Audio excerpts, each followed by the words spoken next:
Oi, gente! Hoje eu vou gravar pra vocês o resumo de Daisy Jones and the Six, da Taylor Jenkins Reid. Ignorem que eu estou um pouco rouca, tá? Eu tô gravando isso depois do feriado de 1º de maio.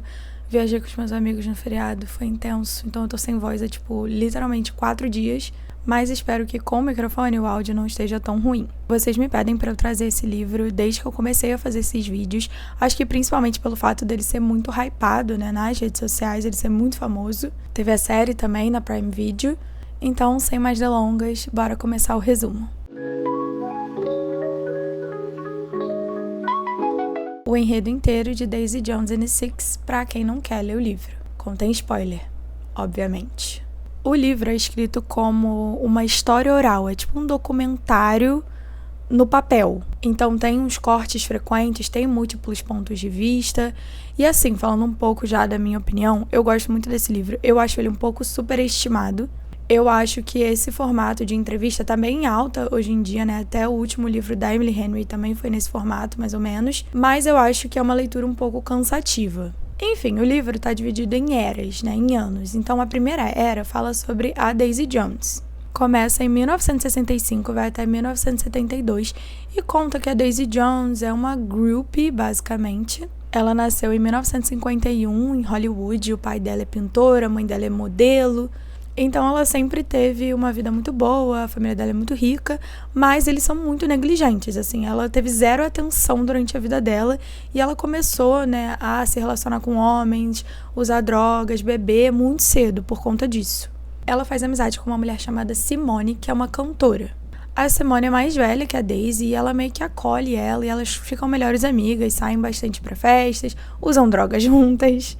Mas a Simone também incentiva muito a Daisy a continuar estudando, e a Daisy canta e compõe, e a Simone incentiva muito ela a entrar nesse mundo da música. Ao mesmo tempo que isso está acontecendo em Hollywood, lá em Pittsburgh, 2 irmãos, Billy e Graham, formam uma banda chamada The Dunn Brothers. O pai deles abandonou eles quando eles eram crianças e deixou pra trás só um violão, então virou meio que uma coisa familiar, simbólica ali pra eles. Eles tocam juntos e já adolescentes convidam o baterista Warren Rhodes para adentrar a banda. Tem também o baixista Pete e o guitarrista base Chuck. O Billy é tipo um garanhão, ele é o preferido das garotas. E a banda deles faz até que médio sucesso. Eles um dia, inclusive, estavam tocando num casamento. E o pai deles estava nesse casamento. Só que o pai não falou com os filhos. E nesse mesmo casamento, o Billy conhece a futura esposa dele, a Camila. O Chuck, que até então era o guitarrista, é chamado pra guerra, ele é convocado, né, pelo exército, então o irmão do Pete entra no lugar dele. Esse irmão é o Ed e, eventualmente, eles descobrem que o Chuck morreu na guerra. Eles também têm a adição de uma mulher, que é a Karen, ela toca teclado, e o Graham fica perdidamente apaixonado por ela. E aí, com essa formação, eles trocam o nome da banda de Dunn Brothers pra The Six.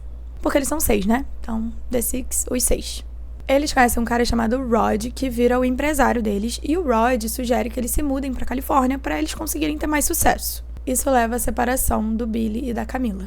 Já na Califórnia, eles chamam a atenção de um produtor chamado Teddy Price, que apresenta eles para as pessoas certas e eles conseguem um contrato com uma gravadora, e aí o Billy pede a Camila em casamento. Isso até 1972. Entre 1972 e 1975, então nesses 3 anos, a Daisy tá escrevendo bastante e ela consegue um empresário, que é o Hank, e ele é empresário dela, mas eventualmente eles também começam a namorar, eles se envolvem romanticamente.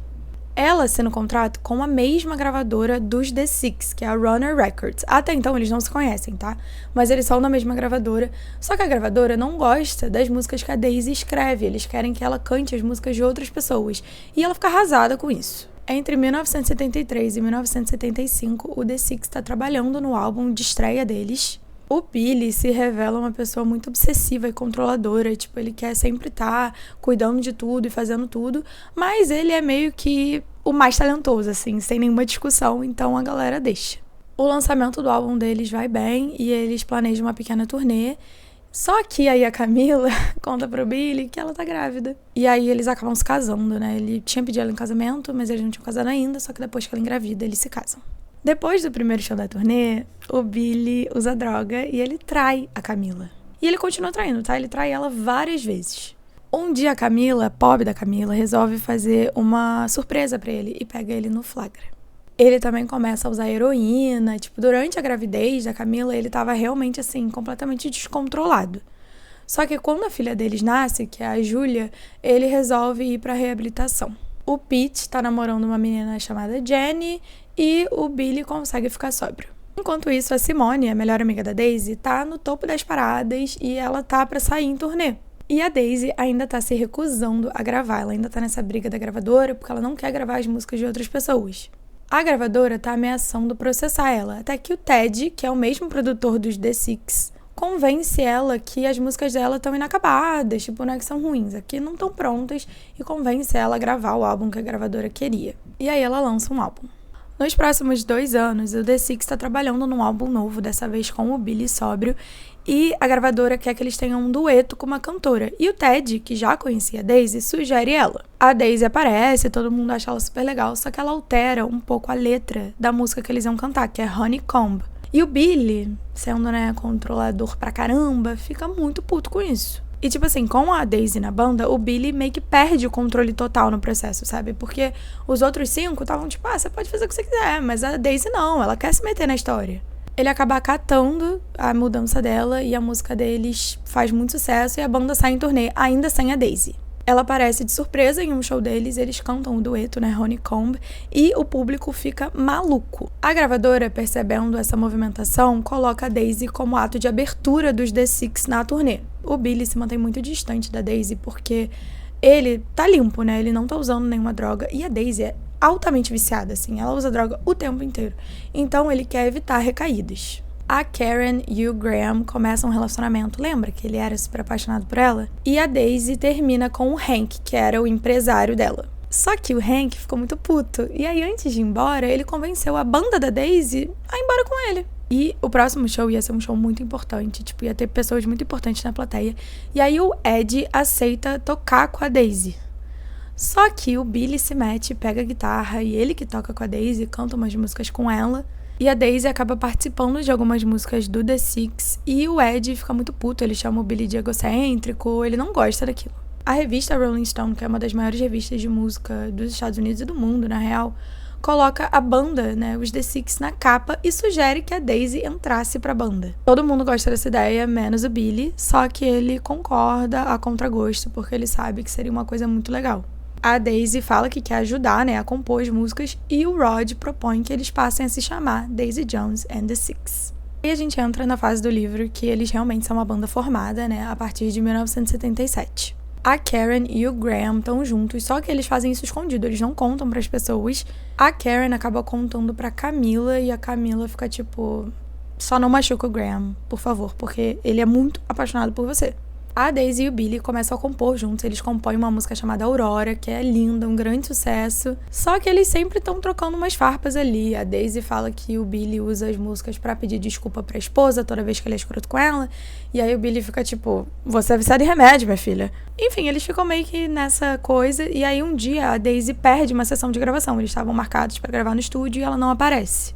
O Rod e o Billy vão atrás dela e encontram ela depois de uma festa e ela tá com o pé cortado, completamente drogada.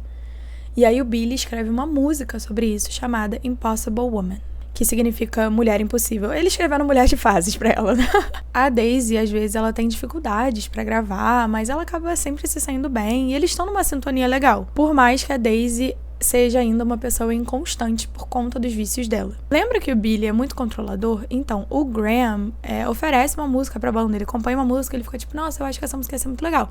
E aí o Billy rejeita, ele fala que não. O Graham acaba vendendo essa música e ela se torna um grande sucesso. Com o álbum deles, o primeiro álbum do Daisy Jones and the Six tomando forma, a gravadora começa a se empolgar. Eles começam a planejar um grande lançamento e aí a Daisy tenta beijar o Billy, só que ele recua. Ele fica tipo, sou casado. A Daisy escreve uma música sobre isso e todo mundo da banda gosta muito, todo mundo quer incluir ela no álbum, menos o Billy, obviamente. Eles fazem a sessão de fotos do álbum e a Daisy e o Billy são as grandes estrelas. Isso ficou muito ilustrado na sessão de fotos que eles fizeram pra série. Quando eles terminam o álbum, o Billy tá lá fazendo os últimos finalmente com o produtor, a Daisy viaja pra Tailândia pra descansar. Lá ela conhece um príncipe italiano chamado Nicolo, que ela chama ele de Nicky, e ela impulsivamente casa com ele. A Simone ia encontrá-la na Tailândia, mas ela acaba tendo que ir pra Itália caçar a Daisy e trazê-la de volta pra casa. Algumas semanas depois, a banda se reúne pra escutar o álbum pronto, sem a Daisy. O resultado é muito legal, mas o Ed, a Karen e o Warren não gostam das mudanças que o Billy acabou fazendo. Porque eles gravaram um álbum e aí o Billy ficou com o produtor, mudou um monte de coisa e não avisou ninguém. A Daisy volta de viagem casada e o clima entre ela e o Billy tá cada vez mais tenso. Um jornalista aparece pra fazer uma matéria e percebe que eles não estão se dando bem. Por sorte, o artigo que esse cara escreve sobre o clima ruim da banda, né, tipo, só aumenta meio que o mistério e a aura do álbum e aumenta a curiosidade das pessoas. Nisso eles vão, né, lançar o álbum, vão fazer uma turnê, e o Pete avisa que ele vai sair da banda depois dessa turnê, porque ele quer casar com a Jenny. Em 1978, Daisy Jones and the Six atingem o auge da fama deles com a turnê mundial Aurora, que é o nome do álbum deles. Só que assim, a Daisy e o Billy só viajam em ônibus separados, porque, né, eles não podem ficar juntos, porque senão fode tudo. O Nick acompanha a Daisy, né, por ele ser marido dela, só que ele incentiva muito o uso de drogas dela. Um dia ela acorda dentro do chuveiro porque o Nick achou que ela estava tendo uma overdose e ele estava tentando reanimar ela. E aí ela percebe que ele não sabe cuidar dela, porque ele fica incentivando ela a ter esses hábitos e ela percebe que se ela ficar com ele, ela vai acabar morrendo de tanto usar droga e aí eles se separam. Ela literalmente, tipo, eles estão em um hotel e ela deixa um recado na recepção pedindo divórcio e decide tentar ficar sóbria.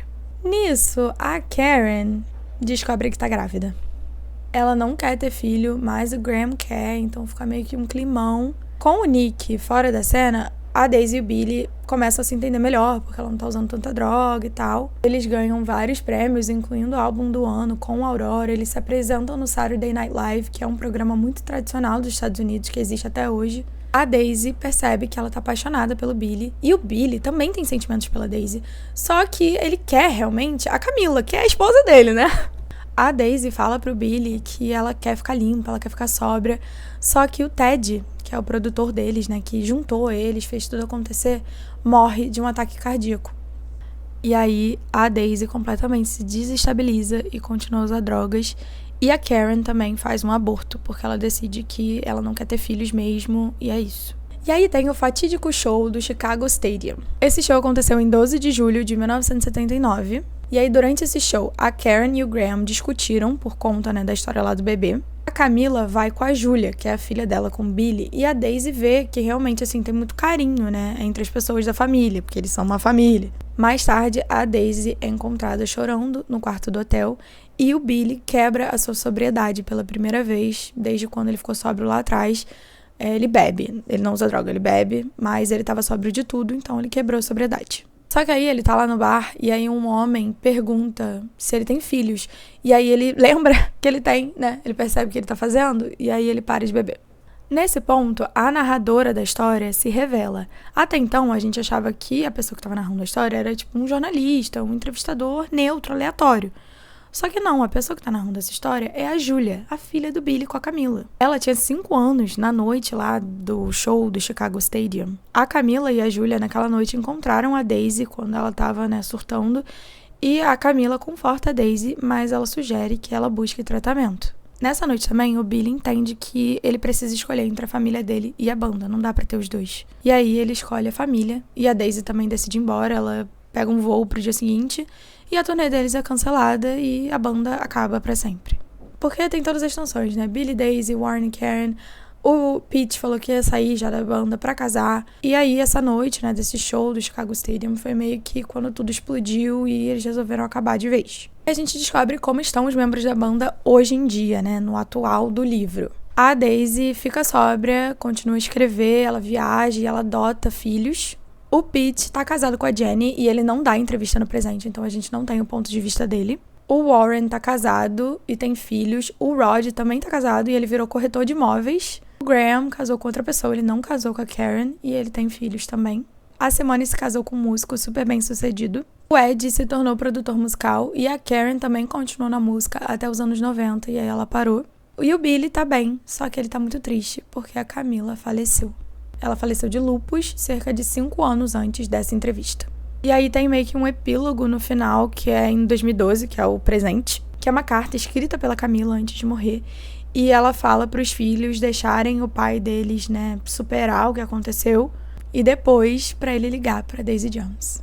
E é isso, eu gosto muito desse livro, por mais que, como eu falei no começo, eu acho ele um pouco superestimado. Não vejo esse grande mousse que as pessoas falam. É uma história legal, mas não acho nada demais. O que eu acho muito legal nesse livro é que ele é claramente inspirado pela banda Fleetwood Mac. Pra quem não conhece, Fleetwood Mac é uma banda de rock que existe desde 1967 e eles ainda fazem música, mais ou menos. Essa banda tem 5 membros e 2 deles são a Stevie Nicks, que é a cantora principal, e o Lindsey Buckingham. Eles têm um relacionamento muito intenso e muito tumultuado que inspirou, né, a música deles e tal, mas também, obviamente, inspirou Daisy Jones and the Six. Eles se conheceram ainda jovens, no ensino médio, e eles começaram a fazer música juntos. Eles lançaram um álbum juntos em 1973, só eles dois.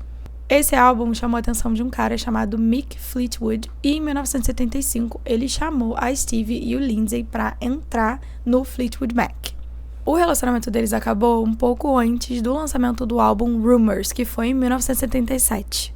Então, bem na mesma época que Daisy Jones supostamente estava acontecendo, né? As canções de Dreams, Go Your Own Way, Landslide são todas inspiradas pelo relacionamento conturbado deles.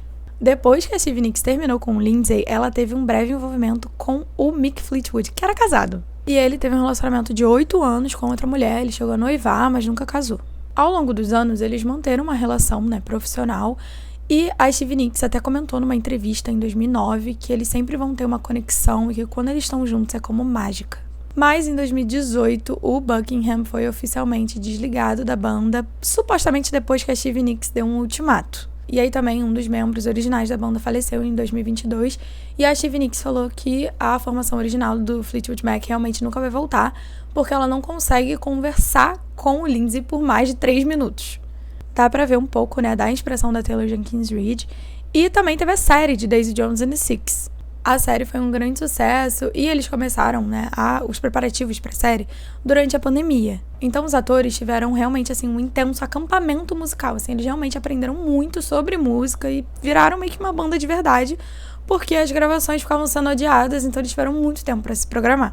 Esse processo durou 2 anos e a Suki Waterhouse, que interpretou a Karen na série, chegou a falar que o objetivo é que eles realmente virassem uma banda de verdade para eles poderem fazer turnê. Eles iam, aparentemente, fazer uma turnê, só que acabou não acontecendo porque rolou o strike, né, a greve dos atores e roteiristas, e essa greve paralisou muitos projetos, inclusive a turnê deles. E aí quando voltou também, o hype da série já tinha passado e também já tinha passado o período de premiações, né, e aí acabou não acontecendo. E é isso, gente. Muito obrigada para quem ouviu, assistiu até aqui. Me conta o que vocês acharam nos comentários e até a próxima.